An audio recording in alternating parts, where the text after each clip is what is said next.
رمضان میں عام طور پر لوگ زکوٰۃ ادا کرتے ہیں۔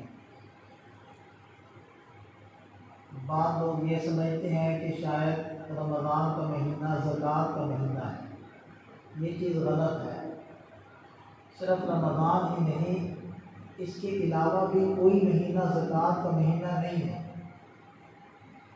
زکوٰۃ کا تعلق مہینوں سے نہیں ہے، زکوٰۃ کا تعلق تو آپ کے نصاب سے ہے۔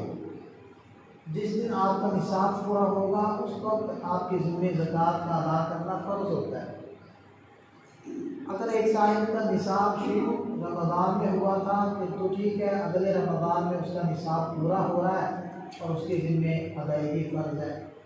لیکن کسی کا شوال میں مہینہ شروع ہوا تھا یعنی سال شروع ہوا تھا، کسی کا رجب میں سال شروع ہوا تھا، کسی کا شعبان میں سال شروع ہوا تھا، کسی کا ذوالحجہ میں سال شروع ہوا تھا، تو اس میں پھر اگلے سال ذوالحجہ کے اندر زکوٰۃ ادا کریں، کیونکہ سال شروع کب ہوتا ہے جب آدمی صاحب نصاب بنتا ہے، اور صاحب نصاب بننے کا مطلب ہے کہ اس کے پاس اتنا مال آ جائے کہ جتنے مال کے اوپر زکوٰۃ فرض ہوتی ہے، تو وہ نصاب کسی کے پاس کسی بھی وقت آ سکتا ہے۔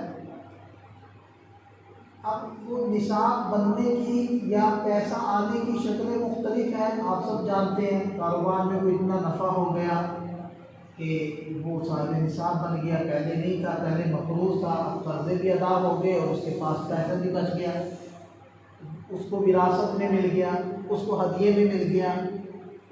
تو کوئی بھی شکل بن سکتی ہے مال کے آنے کی، تو وہ مال آنا وہ صرف رمضان کے ساتھ تو مخصوص نہیں ہے، وہ تو کسی بھی مہینے مال آ سکتا ہے۔ تو جب مال کسی بھی مہینے آ سکتا ہے تو آپ صاحب نصاب کسی بھی مہینے میں بن سکتے ہیں، اور جب آپ صاحب نصاب جس مہینے بنیں گے، جس تاریخ کو بنیں گے، اگلے سال اسی تاریخ کو زکوٰۃ کا ادا کرنا آپ کے اوپر فرض ہے۔ تو یہ بات اچھے سے واضح ہو گئی کہ رمضان کا مہینہ زکوٰۃ کا نہیں، یا کوئی بھی مہینہ زکوٰۃ کا نہیں ہوتا، یہ تو ہر ایک کا اپنا نصاب ہے۔ البتہ عام طور پر لوگ اس لیے رمضان کے مہینے میں زکوٰۃ ادا کرتے ہیں کیونکہ اس مہینے میں خرچ کرنے کا اور دیگر عبادات کا ثواب کئی گنا بڑھ جاتا ہے۔ جیسے فرض 70 گنا بڑھتا ہے، نفل فرضوں کے برابر ہو جاتا ہے، تو اس فضیلت کو حاصل کرنے کے لیے عام طور پر لوگ اپنی زکوٰۃ رمضان کے مہینے میں ادا کرتے ہیں۔ بس اس میں ایک بات ذہن میں رکھیں، کوئی حرج نہیں ہے کہ اگر آپ رمضان میں ہی زکوٰۃ ادا کریں، اس میں تو حرج نہیں ہے، لیکن آپ اپنا حساب کتاب اسی مہینے میں کریں اور اسی تاریخ میں کریں جس مہینے اور تاریخ کو آپ کا سال پورا ہو رہا ہے نصاب کا۔ اب میں اس کی مثال دوں گا، اس کا فائدہ کیا ہے اور نقصان کیا ہے۔ مثلا یکم شعبان کو آپ صاحب نصاب بنے تھے، تو اگلے سال یکم شعبان کو آپ نے اپنا حساب کرنا ہے۔ حساب کرنے کا تفصیلی جو تذکرہ ہے وہ آگے آئے گا۔ تو یکم شعبان کو آپ نے اپنا حساب کتاب کر لینا ہے۔ مثلا آپ نے رقمیں نکالی کہ 1,25,000 آپ کی زکوٰۃ بنتی ہے، یکم شعبان کو آپ نے حساب کر لیا، لیکن اسی وقت آپ ادا نہیں کر رہے، تو ٹھیک ہے نہ کریں۔ آپ رمضان میں انتظار کرتے ہیں کہ میں رمضان میں دوں گا، تو ٹھیک ہے آپ رمضان میں دے دیں، یا آپ پورا سال تھوڑا تھوڑا پیسہ، تھوڑی تھوڑی رقم ہر مہینے آپ ادا کرتے رہیں، یہاں تک کہ آپ کا وہ وقت آ گیا یکم شعبان جب آپ نے اپنا نصاب کا حساب کرنا تھا، تو آپ نے جب دیا تو وہ 1,25,000 بنا۔ مثلا 50,000 آپ پہلے سے ادا کر چکے ہیں، تو ٹھیک ہے وہ 50,000 منہا ہو جائے گا، اور 75,000 آپ نے دینے ہیں، چاہے تو آپ فوری ادا کر دیں، چاہے رمضان کے انتظار کر لیں اس میں ادا کر دیں، لیکن حساب آپ کریں گے اپنے اسی وقت میں جب آپ صاحب نصاب بنے تھے۔ ادا جب بھی کر دیں، چاہے پہلے ادا کر دیں چاہے بعد میں ادا کر دیں۔ اگر آپ اپنا حساب بھی رمضان میں لے جائیں گے تو اس کا نقصان کیا ہو سکتا ہے؟ وہ یہ ہو سکتا ہے کہ یکم شعبان کو آپ کا ہو گیا تھا سال پورا، اور آپ کے اوپر زکوٰۃ بنتی تھی 1.25 لاکھ، اور آپ نے حساب نہیں کیا، 15 شعبان کو آپ کو کچھ ایسی گھر کی ضرورت خریدنی پڑ گئی، مثلاً گاڑی خریدنی پڑ گئی، مثلاً گھر خریدنا پڑ گیا، تو آپ نے وہ رقم ساری ادھر انویسٹ کر دی، وہ اپنی ضرورت کے لیے آپ نے گھر خرید لیا یا گاڑی خرید لی، تو رقم کا ایک بڑا حصہ ادھر صرف ہو گیا۔ اب آپ نے رمضان میں جب حساب کیا تو اس وقت تو آپ کی زکوٰۃ آ رہی ہے صرف 20,000 روپے، حالانکہ آپ کی جو زکوٰۃ اصلی اور حقیقی بنتی ہے وہ 1.25 لاکھ بنتی ہے، اور آپ سمجھ رہے ہیں کہ میری زکوٰۃ صرف 20,000 ہے، تو آپ 20,000 دے کر اپنے آپ کو سمجھ رہے ہیں کہ میں سبکدوش ہو گیا، حالانکہ آپ سبکدوش نہیں ہوئے۔ خرابی کہاں ہوئی ہے؟ خرابی یہاں ہوئی ہے کہ آپ نے اپنا حساب بر وقت نہیں کیا، اپنا جو نصاب تھا اس کے مطابق بھی آپ نے حساب کیا، اس لیے یہ گڑبڑ ہو گئی۔ اس لیے میں نے عرض کیا کہ رمضان کا مہینہ زکوٰۃ کا نہیں ہے، کوئی مہینہ بھی زکوٰۃ کا نہیں ہوتا، یہ تو آپ نے اپنا نصاب دیکھنا ہے، اس کے مطابق حساب کتاب کریں، ادا جب مرضی کریں۔ دوسری بات یہ ہے کہ زکوٰۃ ادا نہ کرنے کے نقصانات کیا ہیں؟ دیکھیں، زکوٰۃ اسلام کے بنیادی ارکان اور بنیادی فرائض میں سے ایک تیسرا فرض ہے، نماز کے بعد اس کے بعد زکوٰۃ کا ہوتا ہے، اور تقریباً قرآن میں جہاں جہاں نماز کا ذکر آیا ہے زکوٰۃ کا ذکر بھی آیا ہے۔ اقیموا الصلاۃ وآتوا الزکاۃ، یہ دونوں لفظ آپ دیکھتے ہیں کہ قرآن میں اکٹھے ہی استعمال ہو رہے ہوتے ہیں۔ تو خلاصہ یہ کہ جتنی مرتبہ تقریباً قرآن میں نماز کا حکم آتا ہے، نماز کا تذکرہ آتا ہے، اتنی ہی مرتبہ زکوٰۃ کا تذکرہ بھی آتا ہے اور زکوٰۃ کا حکم بھی آتا ہے، تو اس کی اہمیت کا آپ کو اس سے اندازہ ہو جانا چاہیے۔ اور یہ بھی انہی فرائض میں سے ہے کہ جن کے چھوڑنے پر وعیدیں مذکور ہیں۔ قرآن نے کیا وعید ذکر کی؟ وَالَّذِينَ يَكْنِزُونَ الذَّهَبَ وَالْفِضَّةَ وَلَا يُنْفِقُونَهَا فِي سَبِيلِ اللَّهِ، وہ لوگ جو اپنے سونا چاندی کو خزانہ بنا بنا کر جمع کر کر کے رکھتے ہیں اور اللہ کے راستے میں خرچ نہیں کرتے، یعنی جو فرائض ہیں، یہ جو واجبی حقوق ہیں ان میں خرچ نہیں کرتے، اور فرائض یہی زکوٰۃ ہے اور صدقہ فطر ہے، اپنے اہل خانہ پر خرچ کرنا ہے، اور جو مستحقین ہیں وہ اس کے سامنے آ بھی گئی، اس کو معلوم بھی پڑ گیا، پھر بھی خرچ نہیں کر رہا، تو دیکھیں ان کے اوپر بھی خرچ کرنا، چاہے وہ اہل محلہ ہے، چاہے وہ رشتہ دار ہیں، ان کے اوپر خرچ کرنا بھی فرائض میں سے ہے۔ تو بہرحال وَلَا يُنْفِقُونَ فِي سَبِيلِ اللَّهِ، وہ اللہ کے راستے میں یعنی واجبی جگہوں پر خرچ نہیں کرتے، تو فرمایا فَبَشِّرْهُم بِعَذَابٍ أَلِيمٍ، آپ ان کو دردناک عذاب کی خوشخبری سنا دیجیے کہ ان کو دردناک عذاب ہوگا۔ وہ عذاب کیا ہوگا؟ قرآن نے اس کو بھی بیان کیا، یوم یحمى علیہا فی نار جہنم، کہ جب ان کے سونے چاندی کو جہنم کی آگ میں تپایا جائے گا، جیسے جانوروں کو داغنے کے لیے لوہے کو گرم کرتے ہیں اور جب وہ سرخ ہو جاتا ہے تو اس کے ذریعے سے پھر نشان لگاتے ہیں، یہ ہے ان الفاظ کا مطلب یحمى علیہا فی نار جہنم، کہ ان کے سونے چاندی کو، ان دھاتوں کو جہنم کی آگ میں اس طرح تپایا جائے گا اور لال سرخ جب ہو جائے گا، فَتُكْوَى بِهَا جِبَاهُهُمْ وَجُنُوبُهُمْ وَظُهُورُهُمْ، یہ جباہہم ہے، یہ جنوبہم ہے اور یہ ظہورہم، اس تپے ہوئے دھات سے اور سونے چاندی سے ان کی پیشانیوں کو داغیں گے، ان کے پہلوؤں کو داغیں گے، ان کی پشت کو داغیں گے، اور کیا کہیں گے؟ هَذَا مَا كَنَزْتُمْ لِأَنفُسِكُمْ فَذُوقُوا مَا كُنتُمْ تَكْنِزُونَ، یہ وہ خزانے ہیں جو تم نے چھپا کر سنبھال کر رکھے تھے اپنے لیے، آج ان کا مزہ چکھو، یعنی ان کو سنبھالنے کا اور خرچ نہ کرنے کا مزہ چکھو۔ تو یہ عذاب ہے زکوٰۃ نہ دینے والوں کے لیے۔ اسی طرح جیسے سونا چاندی کی اس کی زکوٰۃ فرض ہوتی ہے، نقدی کی زکوٰۃ فرض ہوتی ہے، اموال تجارت کی زکوٰۃ فرض ہوتی ہے، اسی طرح حیوانات کی بھی زکوٰۃ فرض ہوتی ہے۔ لیکن ہمارے ہاں تو ایسی صورتحال نہیں ہے کہ ہمارے ہاں حیوانات صائمہ ہوں، صائمہ سین سے، ایک ہوتا ہے صائمہ صاد سے صائمہ روزے دار، صائم روزے دار، صائمہ مؤنث روزے دار عورت، ایک ہوتا ہے سین سے، صاد کو ہٹا دے سین لگا دے، صائمہ۔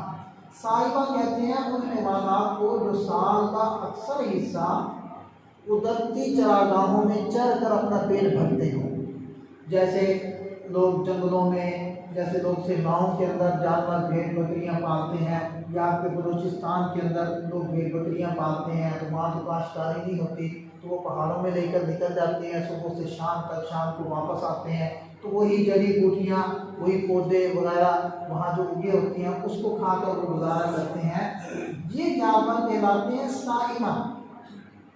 ہمارے یہاں جو جانور ہوتے ہیں ہم تو ان کو گھاس اور بٹا وغیرہ کو خرید کر ڈالتے ہیں، ان کے اوپر زکوٰۃ نہیں ہوتی، ان جانوروں پر زکوٰۃ ہوتی ہے جو صائمہ ہوتے ہیں، اور پھر وہ بھی 2 4 5 سال تک نہیں ہوتی، ان کی بھی مقداریں ہیں، تو جو ان کی زکوٰۃ ادا نہیں کرتا تو اس کی بھی وہی حدیث میں آتی ہیں کہ قیامت کے دن یہ جانور لائن کے اندر کھڑے ہوں گے، اور اونٹ ہے، گائے ہے، بھینس ہے، تو وہ باری باری آئیں گے، اس کو لتاڑیں گے، اس کو روندیں گے اور اس کو نوچیں گے، جھنجھوڑیں گے۔ ایک جانور فارغ ہوگا، وہ آگے جائے گا تو دوسرا آ جائے گا، وہ اس کو روندے گا، وہ جائے گا تو تیسرا آ جائے گا، وہ روندے گا، تو پھر یہ دائرے کی شکل کے اندر یہ چلتے رہیں گے، وہ حیوانات، وہ جانور،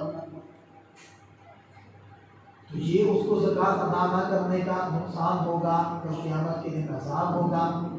اور اسی طرح جو روپے پیسے کی زکوٰۃ ادا نہیں کرتے، تو ایک حدیث پاک میں آتا ہے کہ یہ پیسہ اس کا گنجے سانپ کی شکل میں آ کر اس سے لپٹ جائے گا اور اس کو نوچے گا اور ڈسے گا، اور وہ اتنا زہریلا ہوگا کہ وہ خود گنجا ہو چکا ہوگا اپنے زہر کی شدت کی وجہ سے، اور وہ ڈسے گا اور اس کو باقاعدہ کہے گا کہ میں تیرا وہ مال ہوں جس کو تو نے اپنے پاس سنبھال کر رکھا، جسے تو نے واجبی حقوق کے اندر خرچ نہیں کیا، جو تو اپنا سمجھتا تھا، میں وہی ہوں تیرا مال۔ تو یہ تو وعیدیں ہیں جو قرآن کے اندر اور احادیث کے اندر زکوٰۃ ادا نہ کرنے والوں کے بارے میں آئی ہیں۔ اب اس کے فضائل کی طرف ہم جاتے ہیں کہ خرچ کرنے کا فائدہ کیا ہوگا۔ دیکھیں کتنے مزے کی باتیں ہیں کہ اللہ تعالیٰ نے پیسہ دیا، ٹوٹل پیسہ اللہ تعالیٰ دے، چاہے وہ مزدوری ہم کریں، وہ مزدوری ملنے کی شکل میں اللہ تعالیٰ دیں، چاہے ہم کسی جگہ ملازمت کریں اس کی تنخواہ کی شکل میں دیں، چاہے ہم کسی جگہ کاروبار کریں وہ کاروبار میں نفع کی شکل میں دیں، کوئی بھی شکل ہو، چاہے زمین میں دانے ڈالے اور فصل اگی اس سے نفع کی شکل میں کوئی بھی شکل ہو، یہ شکلیں بنی ہوئی ہیں اور اللہ تعالیٰ بناتے ہیں۔ ان سب کے پیچھے جو حقیقی اسباب کار فرما ہے وہ اللہ تعالیٰ کا حکم ہے، اس کا ارادہ اور چاہت ہے۔ کتنے کاروبار والے ہیں ان کا کاروبار نہیں چلتا، نقصان ہوتا ہے، کتنے بیج ڈالنے والے ایسے ہیں کہ جن کو پیداوار حاصل نہیں ہوتی، کتنے جانور پالنے والے ہیں کہ ان کو فائدے کی بجائے نقصان ہوتا ہے، اور کتنے جان مارنے والے ایسے ہیں کہ بیچارے شام تک لگے رہتے ہیں، کچھ بھی حاصل نہیں ہوتا۔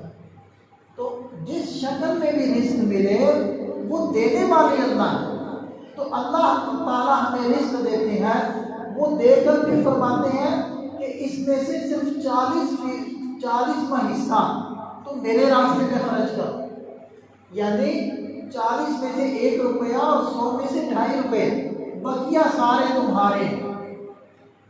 اب یہ جو تھوڑی سی مقدار تم خرچ کرو گے تو میں اس میں کیا دوں گا تمہیں؟ فرمایا مثل الذین ينفقون اموالهم فی سبیل اللہ کمثل حبۃ انبتت 7 سنابل فی کل سنبلۃ 100 حبۃ، کہ اللہ کے راستے میں خرچ کرنے والی کی مثال ایسی ہے جیسے کہ ایک آدمی نے ایک دانہ کاشت کیا اور اس سے 7 بالیاں نکلی، پودا ہوگا اور اس کی 7 شاخیں، ہر شاخ میں 1 بالی اور ہر بالی کے اندر 100 دانے، تو ایک دانہ لگا کر اس کو کتنے دانے ملے؟ 700۔ تو اللہ تعالیٰ فرمایا بالکل اتنا ہی دوں گا خرچ کرنے والے کو، 1 روپیہ خرچ کرے گا تو 700 روپے خرچ کرنے کے، 100 خرچ کرے گا تو 700 خرچ کرنے کے، تو 700 گنا اس کو بڑھا دیا جائے۔ ایک تو یہ فضیلت ہے، اور صرف اتنا ہی نہیں ہے بلکہ آگے فرمایا واللہ یضاعف لمن یشاء، واللہ یضاعف لمن یشاء، جس کے لیے اللہ چاہیں گے کئی گنا مزید بڑھا دیں۔ یعنی یہ جو ہم نے کہا کہ ایک کے بدلے میں 700، تو یہ بھی ایک مثال کے طور پر تمہیں بتایا ہے، ورنہ جس کا جتنا اخلاص ہوگا اس کا اجر و ثواب اتنا ہی بڑھ جائے گا، کئی گنا بڑھ جائے گا۔ یعنی کہ 700 گنا تو لازمی اور یقینی ہے، اخلاص کے برکت 700 کو بھی کئی مربع ضرب میں دے دے تو اتنا ثواب ملے گا۔ ایک تو یہ فائدہ زکوٰۃ کا ہے، نقد فائدہ۔ دوسرا فائدہ کیا ہے کہ زکوٰۃ ادا کرنے سے، زکوٰۃ کسے کہتے ہیں، زکوٰۃ کا معنی کیا ہے؟ زکوٰۃ کا معنی ہوتا ہے پاک کرنا، یعنی کسی بھی چیز کو گندگیوں سے، علائشوں سے پاک اور صاف کر لینا، یہ زکوٰۃ ہے۔ اسی وجہ سے تزکیہ نفس، آپ نے لفظ سنا ہوگا تزکیہ نفس، نفس کا تزکیہ، اور آپ صلی اللہ علیہ وسلم کے جو مقاصد بیان ہوئے ہیں قرآن میں، وَيُزَكِّيهِمْ، اس میں ایک یہ بھی ہے، یہ تزکیہ سے بنا ہے وَيُزَكِّيهِمْ۔ اس کا معنی کیا ہے کہ انسانوں کے باطن کو، یعنی ان کے قلوب کو، ان کے اندر کو گندگیوں سے، نجاستوں سے پاک اور صاف کرنا۔ اور باطن اور دل کی گندگیاں کیا ہے؟ عقیدے کی گندگی ہوتی ہے، شرک اور بدعت وغیرہ۔ اسی طرح جو گندی عادتیں ہیں، جیسے کہ حسد کرنا، جیسے کہ بغض کرنا، جیسے کہ وغیرہ وغیرہ، دوسروں کے بارے میں بدگمانیاں کرنا، یہ اس طرح کی جو گندی صفات ہیں، یہ رذائل ہیں، ان سے پاک کرنے کو تزکیہ کہتے ہیں۔ تو تزکیہ سے ہی زکوٰۃ بنتی ہے۔ تو زکوٰۃ کا معنی ہوا کہ مال کو گندگیوں سے پاک اور صاف کرنا۔ تو گویا کہ یہ ایک میل ہے جو ہمارے مال کے اندر 100 روپے میں 2.5 روپے یہ میل ہے ساتھ۔ جب ہم وہ میل نکال دیتے ہیں، اس سے ہٹا دیتے ہیں، تو پیچھے مال پاک اور صاف اور بابرکت بچ جائے گا۔ یہ جو مال آتا جا رہا ہے، مال کی کثرت بھی ہو رہی ہے، لیکن آنکھیں نہیں بھر رہی، لیکن دل نہیں بھر رہا، لیکن دل مطمئن نہیں ہو رہا، کہیں بریک نہیں لگ رہی، اور آگے سے آگے۔ اس کی وجہ یہ ہے کہ مال آ رہا ہے گندگیوں کے ساتھ، وہ گندگیوں سے، علائشوں سے پاک اور صاف نہیں ہے۔ جب پاک اور صاف مال ہوگا تو اس میں برکت ہوگی، اور بابرکت مال کی ایک علامت یہ ہے کہ انسان اس کے اوپر مطمئن ہوتا ہے اور اکتفا کرتا ہے، اپنی کوشش کر کے جو اللہ تعالیٰ دے دے اس کے اوپر اکتفا کر لینا، اس کو کافی وافی سمجھنا، اسی کا نام قناعت ہے۔ وہ قناعت کر رہا ہوتا ہے، یعنی اس سے اس کو اطمینان مل رہا ہوتا ہے۔ اب مال آئے، دل مطمئن نہ ہو، دل خوش نہ ہو، تو پھر مال کے آنے کا فائدہ تو کوئی نہ ہوا۔ وہ تو 1 لاکھ اس مہینے کمایا، وہ تو چاہ رہے کہ 2 ہونا چاہیے، 2 ہو گیا تو وہ چاہ رہے کہ 4 ہونا چاہیے۔ وہ تو بیچارہ اسی طرح فکر مند اور پریشان ہے جیسے کہ کہیں 10 فکر مند اور پریشان ہے۔ تو اس کے پاس مال آنے کا کوئی فائدہ کیا ہوا؟ مال تو اس لیے تھا کہ مجھے سکون ملے، میرے پاس چیزیں آئیں اور اس کے ذریعے سے میں مطمئن ہو کر زندگی گزاروں۔ یہ تو بیچارہ پہلے سے بھی زیادہ بے چین ہے، پہلے تھوڑے کے لیے بے چین تھا، زیادہ کے لیے بے چین۔ فقیر بیچارہ شام کے کھانے یا کل کے کھانے کے لیے پریشان ہے، اور بادشاہ پورے ملک کے لیے پریشان ہے۔ تو پھر بڑا فقیر تو بادشاہ ہوا، کیونکہ اس کی فکر اور سوچ ہی بڑی ہے، پورے ملک کے لیے پریشان ہے کہ میں نے اگلا ملک بھی لینا ہے، اور فقیر صرف کھانے کے لیے پریشان۔ تو بابرکت مال، اس کا ایک فائدہ یہ ہوگا کہ انسان مطمئن ہو، اس کو تسلی ہو، اور اس کو خوشی ملے گی، اور اس کو مال کے نفع ملیں گے، اس کو مال کی وجہ سے خوشیاں ملیں گی۔ ورنہ یہ مال ہی نقصان کا اور ذلت کا، رسوائی کا اور پریشانیوں کا سبب بنے گا۔ اس لیے زکوٰۃ ادا کرنے کا ایک فائدہ یہ ہوگا کہ جو آپ کے پاس بچے گا وہ صاف ستھرا رہے گا، وہ نجاستوں سے، علائشوں سے، بے برکتیوں سے پاک اور صاف ہوگا۔ یہ بھی زکوٰۃ ادا کرنے کا ایک فائدہ ہے۔ ایک فائدہ زکوٰۃ ادا کرنے کا یہ ہے کہ اس سے انسان کے دل سے مال کی محبت نکلتی ہے۔ اللہ کے نبی صلی اللہ علیہ وسلم نے ارشاد فرمایا حب الدنیا رأس کل خطیئہ، مال کی محبت، مال کا عشق وہ ہر برائی اور خطا کی جڑ ہے۔ دیکھیں، ایک ہوتا ہے کہ مال کو ضرورت سمجھ کر کمانا، اس سے تو ممانعت نہیں ہے، یہ تو بلکہ کمانا آپ کے اوپر فرض ہے، ظاہر بات ہے، بچوں کے اخراجات ہیں، حقوق ہیں، وہ آپ نے ادا کرنے ہیں، تو اس کی نفی نہیں ہو رہی۔ ایک ہوتا ہے مال ضرورت سمجھ کر کمانا، اور ایک یہ ہوتا ہے کہ اپنی ضرورت سمجھ کر کمانا، اور ایک ہے دوسروں کی ضرورت سمجھ کر بھی مزید کوشش کرنا کہ میرے ذریعے سے دوسروں کی ضرورت بھی پوری ہو، اس میں کوئی حرج نہیں ہے۔ ایک ہوتا ہے مال کی محبت اور عشق۔ مال کی محبت کا پتہ کیسے چلے گا کہ اس کو مال کی محبت ہے یا نہیں ہے؟ وہ پتہ چلے گا کہ اگر جھوٹ بولتا ہوں تو زیادہ پیسے ملتے ہیں، سچ بولتا ہوں تو کم ملتے ہیں۔ اگر جھوٹ بول رہا ہے تو مطلب مال کی محبت ہے، اور اگر سچ بول رہا ہے تو اس کا مطلب ہے مال کی محبت اس میں نہیں ہے، کیونکہ یہ مال کو نقصان کر رہا ہے اور سچ کا دامن نہیں چھوڑ رہا۔ اسی طرح آپ ملاوٹ لے لیں یا دھوکہ لے لیں، یہ ساری چیزیں سے لے لیں، یا حلال طریقہ روزگار کا اس کو آپ لے لیں، یہ حلال حرام کی تمیز نہیں کرتا، یہ کہتا ہے بس پیسہ آنا چاہیے کسی طریقے سے آ جائے، اس کا مطلب ہے اس میں مال کی محبت ہے۔ اور ایک آدمی کوئی بھی ذریعہ اختیار کرنے سے پہلے سوچتا ہے، پوچھتا ہے، تحقیق کرتا ہے کہ یہ حلال ہے حرام ہے، اس کا مطلب ہے اس میں مال کی محبت نہیں ہے۔ محبت اور چیز ہوتی ہے، مال کی طلب اپنی ضروریات پوری کرنے کے لیے یہ اور چیز ہوتی ہے، ان میں فرق کرنا چاہیے۔ جہاں محبت کی نفی ہو رہی ہو وہاں مال کمانے کی نفی نہیں ہو رہی ہوتی۔ دیکھیں، گھروں میں آپ نے واش روم بنایا ہے نا، محبت کی وجہ سے بنایا ہے، مجھے واش روم سے بڑا عشق ہے اس لیے میں نے گھر میں واش روم بنایا، یہ کسی اور وجہ سے بنایا، بول کر بتائیں کس وجہ سے بنایا ہے؟ ضرورت کی وجہ سے بنایا، کوئی فضیلت نہیں تھی، کوئی آپ کو شوق نہیں تھا، ایک ضرورت تھی، آپ نے ضرورت محسوس کی، اس کو بنا لیا۔ اس وجہ سے آپ وہاں اس لیے نہیں جا کر بیٹھتے کہ جی میں نے کہا کہ چلو تھوڑے سے فرصت کا ٹائم ہے واش روم میں گزار دوں، نہیں، آپ ضرورت کے لیے جاتے ہیں، ضرورت پوری ہوتے ہی باہر آ جاتے ہیں۔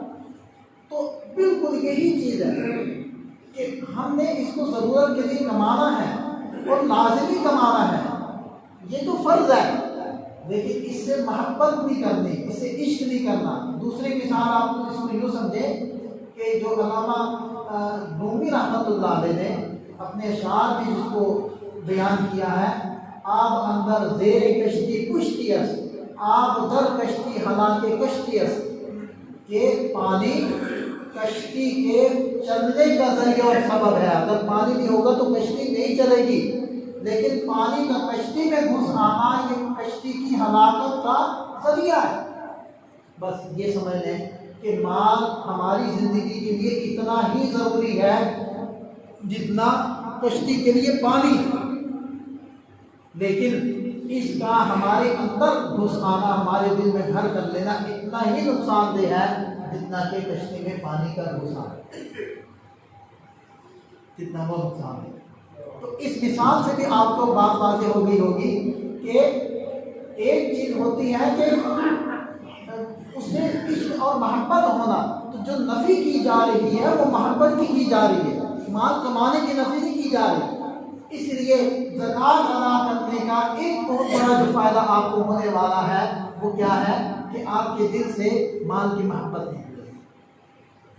اور کیا زکوٰۃ ادا کرنے کے فائدے ہیں؟ ایک فائدہ یہ ہوگا کہ اگر سرگودا والے ہر بندہ، جتنے بھی کاروباری ہیں، جتنے بھی صاحب نصاب سرگودا میں موجود ہیں، وہ سب ٹھیک ٹھیک اپنا حساب کتاب لگا کر اپنی زکوٰۃ ادا کر دیں تو سرگودے کی غربت ختم ہو سکے۔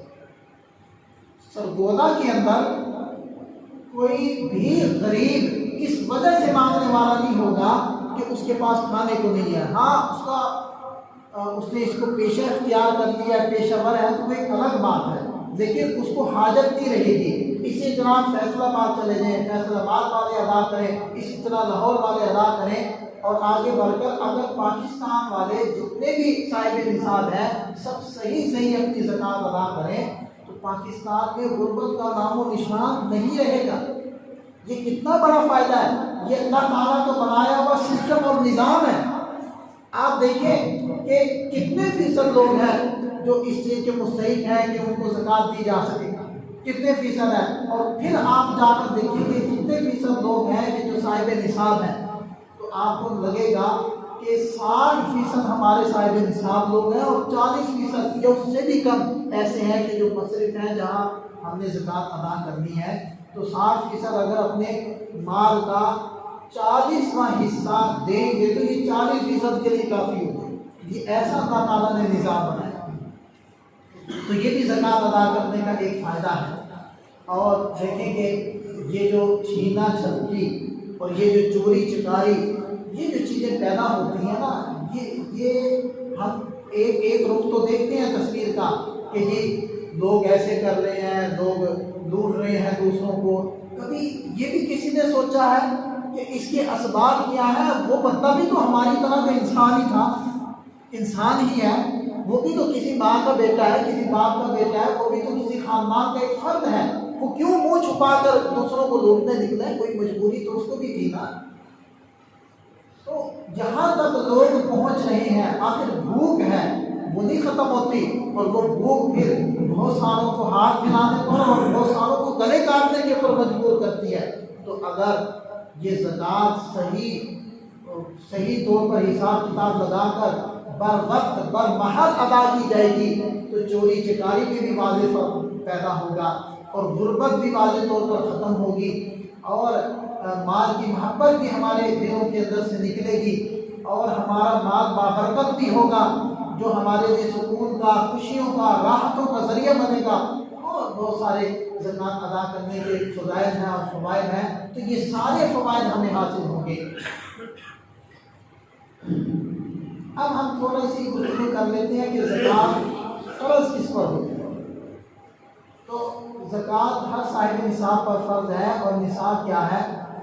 سونا چاندی نقدی اور اموال تجارت، یا کہنے مال تجارت، یا کہنے کہ ہر وہ چیز جو آپ نے بیچنے کے لیے ہی خریدی ہے وہ مال تجارت ہے، چاہے وہ سائیکل ہو، چاہے وہ بچوں کے کھلونے ہوں، چاہے وہ کپڑے جوتے ہوں، چاہے وہ گھر کے فروش کا سامان ہو، کوئی بھی چیز ہے، پھل ہیں، سبزیاں ہیں، تو کوئی بھی چیز آپ نے بیچنے کے لیے خریدی ہے تو وہ مال تجارت کہلاتی ہے۔ تو یہ 4 چیزیں میں نے گنوائی، سونا چاندی یہ 2 چیزیں ہوگی، عام طور پر ہمارے یہاں اس کے زیورات ہوتے ہیں۔ نقدی ہوگی، کرنسی کسی بھی شکل میں ہو، چاہے وہ ڈالر کی، ریال کی شکل میں ہے، چاہے وہ روپے کی شکل میں ہے، چاہے وہ بینک میں جمع کی ہے، چاہے وہ گھر میں رکھی ہے۔ اور چوتھی چیز ہے مال تجارت۔ یہ چاروں چیزیں ملا کر اگر 52.5 تولہ چاندی کی قیمت کے بقدر ہوتا ہے تو یہ صاحب نصاب بن گیا۔ اور 52.5 تولہ چاندی کی قیمت کتنی بنے گی؟ میرے خیال سے 2600 روپے 1 تولہ چاندی کی قیمت ہے آج کل۔ 2600 ہوگی یا 2700 ہوگی؟ تو 2600 کو آپ ضرب دیں 52.5 سے، تو 1.5 لاکھ کے قریب رقم آئے گی۔ تو بس یہ بنے گا نصاب۔ تو یہ بالکل متعین کر کے رقم اس لیے نہیں بتاتے کہ کوئی اسی رقم کو خاص نہ کر، یہ تو ہر وقت میں یہ بدلتی رہتی ہیں رقمیں، تو اس لیے وہ کلیہ بتا دیا جاتا ہے کہ اس کلیے کے ذریعے سے آپ جب بھی زکوٰۃ ادا کر رہے ہیں یا جب بھی اپنا نصاب بنا رہے ہیں اس وقت اس کلیے کے ذریعے سے آپ اپنا حساب کتاب کر رہے ہیں۔ تو 52.5 تولہ چاندی کی قیمت کے بقدر جس کے پاس زیورات، نقدی اور مال تجارت، یہ چاروں چیزوں کو ملا کر اگر اتنا بنتا ہے تو یہ صاحب نصاب ہے۔ اب اس نے اپنے کل مال کی زکوٰۃ ادا کر دی۔ یہ بھی ایک اور نقطہ ہے کہ وہ صرف 52.5 تولہ چاندی کی قیمت کے بقدر صرف مال کی ادا نہیں کرنی، یہ تو نصاب ہے۔ جب اتنا ہے، یہ اس سے زیادہ ہے تو اب صاحب نصاب ہے۔ اب آپ نے اپنی کل مالیت پر زکوٰۃ ادا کرنی ہے، اور وہ کل مالیت ان 4 اموال کے اندر ہونی چاہیے، اس سے باہر نہیں۔ اس سے باہر وہ سب آپ کی ضروریات ہیں، اس کو شامل نہیں کیا جائے گا۔ گھر آپ کی ضرورت ہے، کپڑے آپ کی ضرورت ہے، گاڑی آپ کی ضرورت ہے، موٹر سائیکل، اور گھر میں جو جتنے بھی سامان آپ نے لگایا ہوا ہے، اے سی ہے، کولر ہے، وغیرہ وغیرہ، یہ سب ضروریات میں ہیں، اس کی نہیں آپ نے زکوٰۃ ادا کرنی۔ صرف زیورات ہیں، نقدی ہیں اور اموال تجارت ہے، ان کی آپ نے زکوٰۃ ادا کرنی ہے۔ اور بہت آسان طریقہ ہے کہ ان کی آپ رقم لکھ لیں، جو قرضے دینے ہیں ان کو نکال دیں اس میں سے، جو دینے ہیں اس کو شامل کر دیں، 40 پر تقسیم کر دیں، جو جواب آئے گا وہ آپ کی زکوٰۃ۔ اچھا دینا کس کو ہے؟ ایک جملے میں یہ بھی بتا دوں، پھر اگلی نشست کے اندر ہم اس کو اور زیادہ تفصیل سے اس کے اوپر بات کریں گے۔ جس کے پاس یہ 4 چیزیں تو میں نے بتائی تھی زکوٰۃ کا نصاب فرض ہونے کے لیے، اس کو آپ 5 چیزیں بنا لیں مصرف کے لیے، یعنی 4 چیزیں تو یہی زیورات ہیں، یعنی سونا چاندی نقدی مال تجارت، 5ویں چیز ضرورت سے زائد سامان جو سال بھر استعمال نہیں ہوتا، نہ سردیوں میں نہ گرمیوں میں، وہ ضرورت سے زائد شمار ہوتا ہے۔ ان 5 چیزوں کی قیمت اگر 52.5 تولہ چاندی کے بقدر نہیں ہوتی تو پھر یہ مصرف ہے، آپ اس کو زکوٰۃ دے سکتی ہیں، لیکن اگر اتنی بنتی ہے تو پھر وہ مصرف نہیں بنے گا، آپ اس کو زکوٰۃ نہیں دے سکتے۔ تو بہرحال آج کی نشست میں ہم نے زکوٰۃ ادا نہ کرنے کے جو وعیدیں تھی قرآن سے، وہ احادیث سے وہ ذکر کی، اور جو فضائل سے وہ ذکر کیے، اور اختصار کے ساتھ زکوٰۃ ادا کرنے والے کا نصاب اور مصرف کا نصاب وہ ذکر کیا ہے۔ اللہ تعالیٰ ہم سب کو سمجھ عطا فرمائے۔